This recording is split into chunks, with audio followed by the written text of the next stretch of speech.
ሰላም ጤና ይስጥልኝ የተወደዳችሁ የተከበራችሁ አድማጮቻችን እንግዲህ የአማራ ፋኖ ብሔራዊ ኃይል ከተመሰረተና የአማራ ፋኖ አንድነት ከታወጀ ጀምሮ በየቦታው በርካታ ጀብዶች በአራቱም ቀጠና እየተሰሩ ይገኛሉ። ለዛሬውም በጎጃም ቀጠናና በጎንደር ቀጠና ያሉ የድልና የውሎ ዘገባዎችን ይዘን ቀርበናል። በህዝባችንም ሆነ በዓለም አቀፍ ማህበረሰብ ዘንድ መነቃቃትን የፈጠረው የአማራ ፋኖ ብሔራዊ ኃይል በእናንተ ቀጠና ጦር ላይ ምን ታይቷል የሚለውን ደግሞ የአማራ ፋኖ በጎጃም ተወካዩም አርበኛ እስቲበል የሚነግረን ይሆናል ማለት ነው። ወደ አርበኛ እስቲበል አምራ። አመሰግናለሁ ሞገሴ። እንግዲህ አንድነት ኃይል ነው ብሎ የአማራ ፋኖ በጎጃም በጉጉት ሲጠብቃቸው ከነበሩ ነገሮች ትልቁና ዋነኛው ነገር አንድነት ነበር። የአማራ ፋኖ አንድ ሆኖ እንዲመጣ ነበር። በየመድረኩ በየሄድንበት ሁሉ በየሻለቃዎች፣ በየብርጌዶች፣ በየክፍለ ጦሩ የሚያነሳው አንድ የማንሆነው ለምንድነው? አንድ ሆነን የማንሻገረው ለምንድነው? የሚል ነበረ።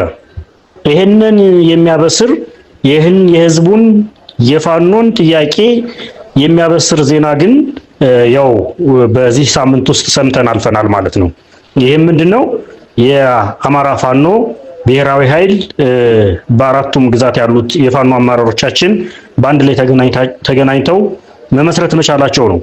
በዚህም የአማራ ፋኖ በጎጃም ሁሉም በሚባል ደረጃ ማህበረሰባችንም ጦራችንም በጣም ተደስቷል።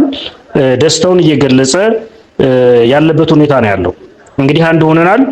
አንድ ሆነን በአንድ ሐሳብ፣ በአንድ መመሪያ፣ በአንድ ርዕዮት ወደፊት እንገሰግሳለን። ውጊያ ብቻ ነው አሁን እየፈለገ ያለው ማለት ነው። መዋጋት፣ ማሸነፍ፣ ወደፊት መገስገስ ነው የሚፈልገው ህዝባችን። በተለይም ጦራችንን አወያይተናል። በተለያዩ ቦታዎች ላይ ጦራችን እየሰጠ ያለው ኮሜንት እጅግ በጣም የሚገርም ደስተኛ ሆኗል። በአንድነቱ ተደስቷል። ለማሸነፍ እጅግ ትልቅ የሆነ ወኔ ሰንቆ እየተንቀሳቀሰ ነው ያለው። በትክክል ያየነው እኛ ህዝባችን በየመድረኩ ህዝባችን ለምንድነው አንድ የማትሆኑት ይለል ነበረ። ፋኖ ለምንድነው እኛ ለአንድ ወረዳ ነው የወጣ ነው? ለአንድ ቀጠና ነው የወጣ ነው? ወለጋ ለምትሞተዋ ልጅ ወጥቼ እንዴት አንድ ወረዳ ላይ እቀራለሁ የሚል ጥያቄ ጠይቀን ነበር። ይሄንን የሚያበስር ይሄንን ጥያቄ የሚመልስ በትክክል በጣም በደስታ የተቀበለው ህዝባችን ማለት ነው። ይሄንንም ለማድረግ በርካታ የደስታ መግለጫዎች፣ የእንኳን ደስ አላችሁ መልእክቶች በየአካባቢያችን ደርሰውናል። አሁንም ጦራችን በዚህ ልክ ተደስቶ ቀጣይ የሚሰጠውን ግዳጅ በአፋብሃ የሚሰጠውን ግዳጅ በመጠባበቅ ላይ ነው የሚገኘው ማለት ነው። በሚገርም ሁኔታ ጦራችን በጣም ተደስቶ መቀላቀል እንደውም የጦሩ እየፈለገ ያለው ጎጃም ከጎንደር፣ ጎንደር ከሸዋ፣ ሸዋ ከወሎ ጋር ተቀላቅሎ መቼ ነው በምንፈልገው ልክ በምንፈልገው ግሬስ የምንቀጥለው የሚል ነበረ። ይሄንንም እየጠበቀ ያለበት ሁኔታ ነው ያለው። ከመደሰቱ የተነሳ መቀላቀል አለብን፣ አንድ ላይ ሆነን አንድ ላይ መዋጋት አለብን፣ አንድ አማራ ነን፣ ስለዚህ አንድ አንገት ነው ያለን፣ አንድ ሜዳ ላይ እንወድቃለን እያለ ይገኛል ማለት ነው ጦሩ። አመሰግናለሁ አርበኛ እስቲበል። ከሰሞኑ የተደረጉ ተጋድሎችን ጨምሮ ደግሞ በዛሬው ዕለት ከፍተኛ ድል ማስመዝገባችሁንም እንዲሁ ሰምተናል። ምን ነበር የተገኘው ድልና ተጋድሎ? መልካም እንግዲህ በሰሞኑ ደግሞ ከፍተኛ ጀብዶች እየተፈጠሩ ነው ያሉት። በተለይ የአፋብሃ የአማራ ፋኖ ብሔራዊ ኃይል ከተመሰረተ ጀምሮ በተለያዩ ቦታዎች በተለይ በጎጃም ግንባር እየተደረጉ ይገኛሉ ማለት ነው። በዚህም መሰረት በተለይ ሰሞኑን ታላላቅ ውጊያዎች ከተደረጉባቸው ቦታዎች ደብረ ማርቆስ ነው። ደብረ ማርቆስ ላይ ከፍተኛ ቦምቦችን በመጣል የፖሊስ ኃላፊዎችን፣ የገቢዎች ኃላፊዎችን እና ከፍተኛ ባለስልጣኖችን እየተደመሰሱ ይገኛሉ። ሌላው እንግዲህ ቲሊሊ ከተማ ላይ የተደረገ ውጊያ ነው ከትላንትና ማለት ነው። ሞጣ ከተማ ዙሪያም የተደረጉ ውጊያዎች አሉ። ቸርተከል ደብረ ማርቆስ አካባቢ የምትገኝ ከተማ አለች። ደብረ ኤልያስ አካባቢ የተደረጉ ውጊያዎች ናቸው። ፋኖ በጣም መነቃቃቱን እያሳየ በመሆኑ ቀን ተቀን ውጊያ እያደረገ ጠላትን እየደመሰሰ ወደፊት እየገሰገሰ ይገኛል ማለት ነው። በተመሳሳይ በዛሬው ዕለትም ከፍተኛ ውጊያ የተደረገባቸው ቦታዎች አሉ። የመጀመሪያው አንደኛ ክፍለ ጦር ላይ ነው ውጊያዎች የተደረጉ። አንደኛ ክፍለ ጦር ባህር ዳር ብርጌድ፣ ጣናው መብረቅ ብርጌድ በጋራ በመሆን በደና ማርያም በሚባል አካባቢ ወንጃጣ ቀበሌና ጭምባ ከተማ ላይ ትንቅንቅ አድርገዋል ማለት ነው። በእነዚህ ሶስት ቀጠናዎች ላይ ጠላት አስፍቶ የመጣ ቢሆንም እንግዲህ ጀግናው ነበልባሉ ፋኖ በተለይ ባህር ዳር ብርጌድ እና የጣናው መብረቅ ብርጌድ በጋራ በመሆን የእጁን ሰጠው መልሰውታል ማለት ነው። በዚህ ውጊያ ታላቅ ጀብድ ተፈጽሟል። የሚያኮራራ ጀብድ አለ። ወደፊት ለመገስገስ ወኔ የሚቀሰቅሱ ምርኮችን ማግኘት ተችሏል ማለት ነው። በዚህም አንድ ብሬን፣ 15 ክላሽ፣ 4 የእጅ ቦምብ፣ 7 የወገብ ትጥቅ፣ 12 ምርኮኛ መማረክ የተቻለ ሲሆን 29 የጠላት ኃይልን መደምሰስ ተችሏል። 2 ፓትሮል ቁስለኛ ጭኖ እንዲሄድ ተደርጓል ማለት ነው። እንግዲህ በዚህ ውጊያ ከፍተኛ የሆነ ትንቅንቅ አድርገው ጀግኖች የአንደኛ ክፍለ ጦር ብርጌዶች እንዲህ አድርገው ጠላትን መመለስ ችለዋል ማለት ነው። ሁለተኛ የተደረገው ውጊያ አዴት ከተማ ላይ የዞን ስብሰባ አደርጋለሁ ብሎ የጠላት ኃይል ተንቀሳቅሶ ነበር። በዚህም ከፍተኛ ቁጥር ያለው ኃይል ይዞ ተንቀሳቅሷል። ይሄንን የሰሙት አንሙት ያዛቸው ብርጌድ፣ ባህር ዳር ብርጌድ እና ደግሞ ከሁለተኛ ክፍለ ጦር ዮሐንስ አለማየሁ ብርጌድ በጋራ ጥምረት በመፍጠር ታላቅ ጀብዱ ሰርተዋል ማለት ነው። በዚህ ስብሰባ ለማድረግ ሲመጣ ጠላት ብዙ ቦታዎችን አስፍቶ ለመንቀሳቀስና ስብሰባው በሰላማዊ መልኩ እንዲያልቅ ለማድረግ የራሱን ኃይል አሰማርቶ ነበረ። ነገር ግን እኚህ ብርጌዶች አሁን ያልኩ ብርጌዶች ዴንሳ፣ ባታ፣ ቆቀር፣ አዴት ኻናና ምላጭ በር ላይ ታላቅ ትንቅንቅ ተደርጎበታል ማለት ነው። በዚህም ብዛት ያለው የሰው ኃይል መደምሰስ ሲቻል 15 መሳሪያ 1000 የክላስ ተተኳሽ መማረክ ተችሏል ማለት ነው።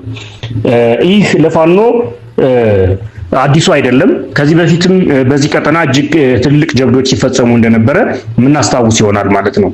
እንግዲህ ፋኖ አንድነት ከመጣ በኋላ በእንደዚህ አይነት ወኔዎች እየተንቀሳቀሰ ድል እየመታ አሸናፊነቱን ሞራሉን እየገነባ ወደፊት እየተንቀሳቀሰ ነው ያለው ማለት ነው። አንድነቱ እንደዚህ አይነት ፍሬያማ ነገሮችን ይዞልን መጥቷል። እንግዲህ በመጨረሻ የምነግርህ ጠላት ከቀን ቀን እየከዳ ፋኖን እየተቀላቀለ ይገኛል። ምክንያቱ ደግሞ ዓላማ ቢስ የሆነ አሸባሪ ኃይል አሸባሪ መንግስት ህዝቡን የሚጨፈጭፍ እንደሆነ ከተረዳ ቆይቷል። ጦሩ በተለይ አብይ አህመድ ያሰማራው ጦር ይሄንን ይረዳል፣ በትክክል ያውቃል። ጊዜና ምቹ ሁኔታ ሲያገኝ ግን የፋኖ አባላትን ለመቀላቀል ወደ ፋኖ ለመምጣት ሲተም ሰንብቷል ማለት ነው። እንግዲህ ትላንት ባወጣነው መግለጫም እንዳየኸው በተለይ ከነመሳሪያቸው እንኳን 251 አካላት ወደኛ ተቀላቅለዋል በዚህ ሳምንት ብቻ። በድምሩ ደግሞ ከብር ሸለቆ ደግሞ 138 ሰልጣኝ አባላት ከርተው 2 ብርጌዶችን ተቀላቅለዋል። አጠቃላይ ወደ 389 አባል በዚህ ሳምንት ብቻ ፋኖን የተቀላቀለ መሆኑን ትላንት በመግለጫችን አሳይተናል። ዛሬም ይሄ ነገር እንደቀጠለ ነው ያለው። በዛሬው ዕለት ብቻ 6 የመከላከያ አባላት የአንደኛ ክፍለ ጦር ላይ ተቀላቅለዋል ማለት ነው።